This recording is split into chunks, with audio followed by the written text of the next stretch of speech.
हाय friend, जय Jagannath. Welcome to Damayanti kitchen. आज आम बनैबा कदली भंडा रेसिपी।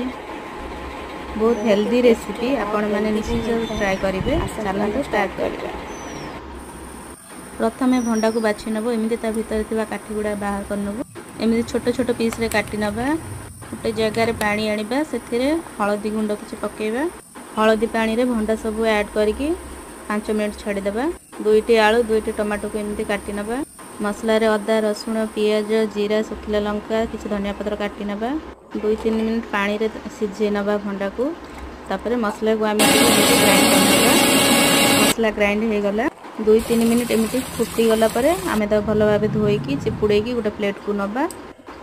कढ़ई नबा। कढ़ई रे 2 चम्मच तेल पकेइबा। तेल गरम हो गले आलू से धोईकी पकेइबा। स्वाद अनुसार लुण हलदी पकई भल भाव गोले नबा। टिके लाल लाल हो आसिले से आम भंडा को ऐड करदबा। भंडा सब कुछ ऐड करदबा। गोटे चम्मच हलदी गुंड स्वाद अनुसार लुण पकई भल भाव आम भाजी नबा। भंडाटी को जिते भल भाव भाजबे आम तरकारी से टेस्टी लगे। 5 मिनट जाए आम भल भाव भाजबू। ताको हो गला एबे काढ़ी नबू। आउ 2 बड़ चम्मच तेल पकेइबा। तेल गरम हेले से पियाज को ऐड करदबा। पियाज हल्का गोल्डन ब्राउन हो गले से आम बाटी रखी मसला को ऐड करदबा।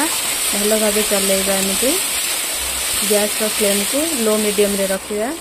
एबे से गुंड मसला ऐड करिया। हळदी गुंड 1/2 चम्मच, लंका गुंड 1/2 चम्मच, धनिया पाउडर 1/2 चम्मच, गरम मसला 1/2 चम्मच।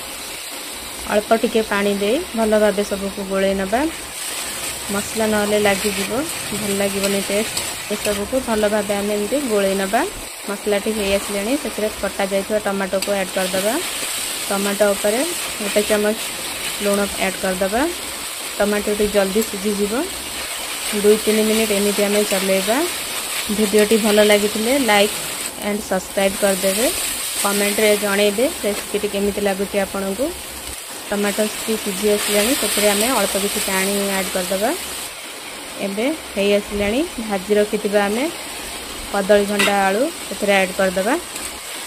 भल भाव एमती ताको आम गोले नबा। 3 मिनट एमती आम भल भाव ताको कषि नबा। देखो हो आसिलानी 1/2 चम्मच गरम मसला आउ किछु कटा जाइए धनिया पत्र को भी ऐड करदबा।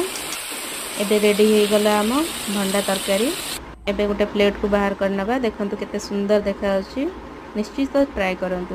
बाय।